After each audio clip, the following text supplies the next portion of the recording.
Halo, assalamualaikum warahmatullahi wabarakatuh. Berjumpa kembali ya dengan saya, si Bang Teksir lagi. Bagaimana kabar sobat-sobat Teksir? Mudah-mudahan selalu baik-baik saja ya. Oke, di konten kali ini kita akan belajar bersama lagi ya sobat-sobat semua. Ini ada servisan masuk 2 ya. Yang akan kita eksekusi itu yang Grand Prem dulu, yang satunya next content ya. Jadi Grand Prem ini bilang yang punya itu apabila dihidupkan baru 2 menit dia langsung ghost touch ya. Ketika saya cek itu saya curiga dengan konektor baterai yang sudah sangat memprihatinkan sekali.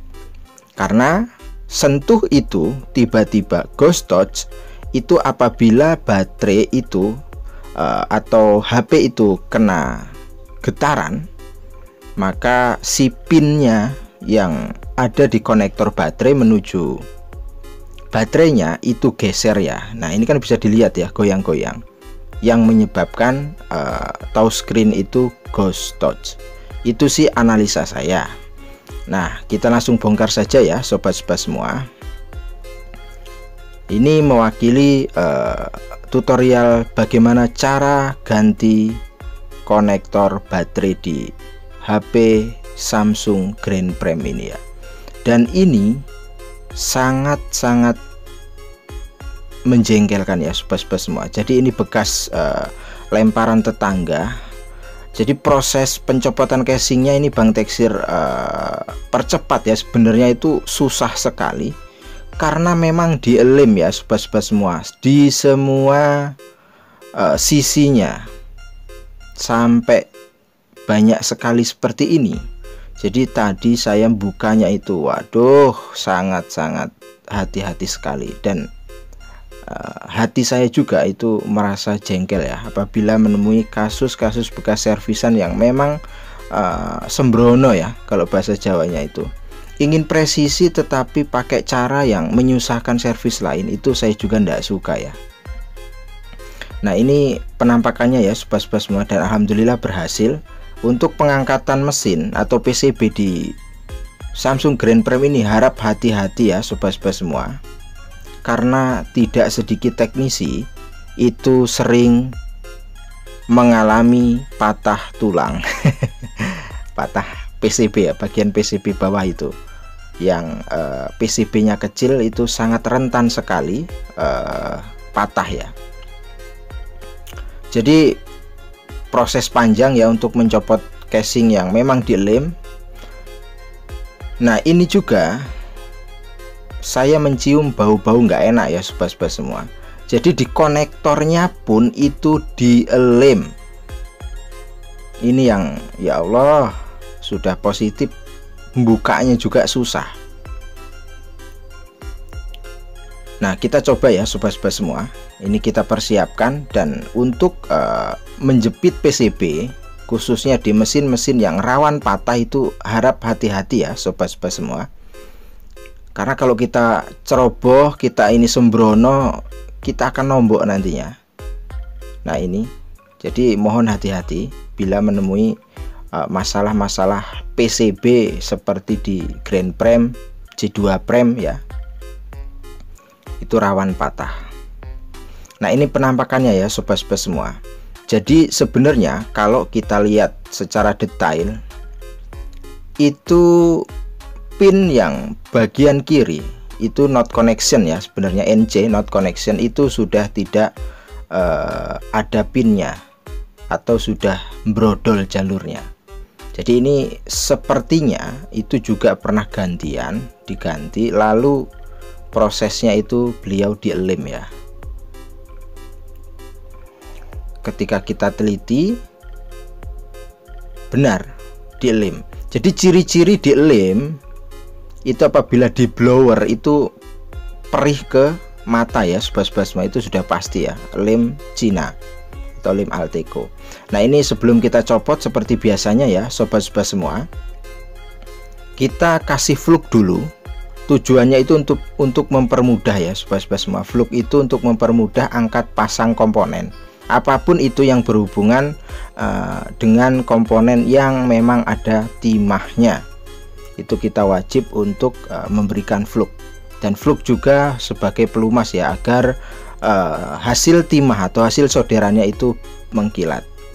Oke, karena pelindung panas saya habis ya, saya gunakan koin saja ndak apa-apa ya. Langsung kita tembak dengan blower, dan ini perih sekali ya sobat-sobat semua ke mata, karena memang ini lem, sudah dielem ya, bahkan sampai hancur seperti ini hasilnya. Karena memang agak susah ya sobat-sobat semua. Dan bisa dilihat not connection, itu jalurnya not connection ya, itu jadi ndak ada masalah, itu brodol ndak ada masalah, karena memang dari awalnya itu sudah dilem, sudah kelihatan ya.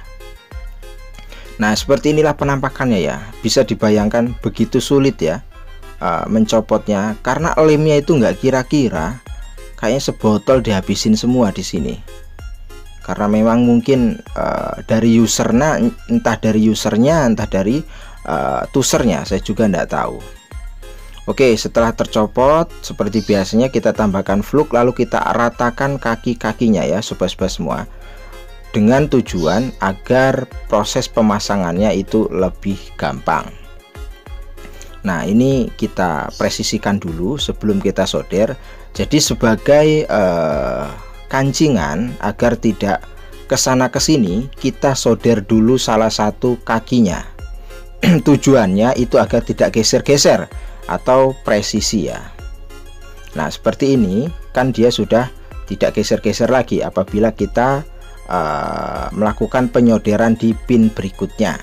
Ini kan ada 4 pin ya sobat-sobat semua. Nah yang paling pinggir sendiri itu yang rontok tadi, itu not connection, itu ndak masalah ya, nggak ada ngaruhnya karena sifatnya jalurnya not connection. Jadi not connection itu berfungsi hanya untuk sebagai penguat saja, tidak ada hambatan tegangannya. Jadi yang terpenting ya 3 itu, positif, negatif, dan BSI. Nah kita kasih fluk lagi, mau pasang ya kasih fluk lagi ya, mau melakukan penyoderan. Lalu kaki-kaki yang ada di depan kanan kiri itu ya kita kasih juga fluk, biar ketika kita menambahkan timah nanti itu lebih membahana ya. Nah seperti ini sambil kita tekan, lalu kita solder di bagian kaki-kakinya.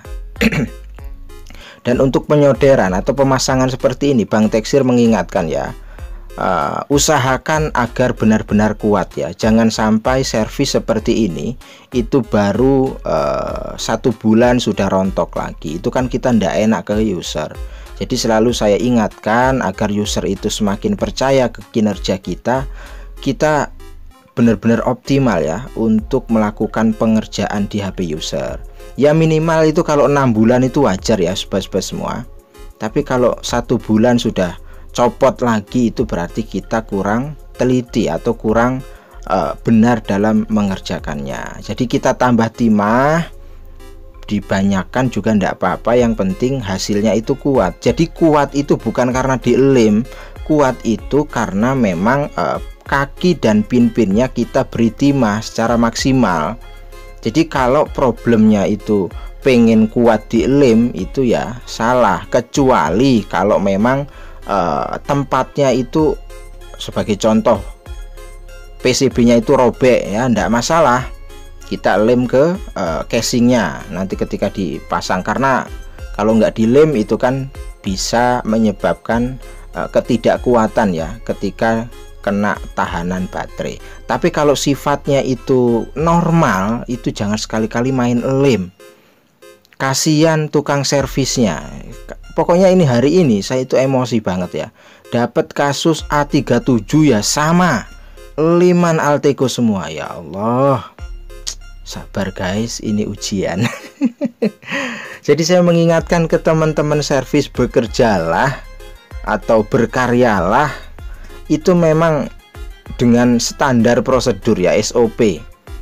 Jadi jangan menyusahkan servis lain saudara kita. Iya, kalau dia itu sudah memumpuni untuk tahap-tahap pemasangan pencopotan casing. Ini tadi kan bisa dilihat ya, untuk touchscreen-nya itu sudah pecah. Ya kalau ndak teliti itu kan yang ada nombok toh. Kalau kita juga yang nemukan kasus seperti ini itu pemula banget, yang ada malah casingnya hancur ya, karena nggak tahu step by stepnya. Nah ini kurang lebihnya ya sobat-sobat semua pemasangannya. Lalu kita rapihkan saja. Kita akan tes dulu apakah sudah work it atau belum pemasangannya. Ini saya percepat untuk mempersingkat waktu ya. Nah ini sudah selesai. Untuk baterainya juga ini sudah darurat banget ya. Sudah banyak sekali timah-timah yang nempel di pin baterainya. Karena mungkin memang awalannya itu tidak bisa hidup karena konektornya itu rusak. Nah ini bisa dilihat ya sobat-sobat semua, sudah mantap jiwa membahana, meskipun dengan sedikit emosi juga ya. Saya tidak bisa bohong, kayak saya kalau ngerjain bekas tuser yang memang koproh sembrono itu saya emosi juga. Jadi mudah-mudahan konten ini bisa menjadi pelajaran untuk sesama teknisi. Bekerjalah sesuai SOP agar apabila servisan bekas kita itu diservis ke sahabat kita yang lain, tuser lain, itu ya mudah gitu loh, nggak merepotkan. Jadi kalau ngawur tuser, siapapun tuser itu pasti emosi lah, pasti emosi. Apalagi masalah copot LCD seperti J1 AC, kalau sampai dilem Alteco, yuh, dah selesai sudah ya, kesabaran. Nah ini sudah dipastikan mantap jiwa membahana ya sobat-sobat semua, aman, dan ini sudah saya uji coba sampai 1 jam tidak error.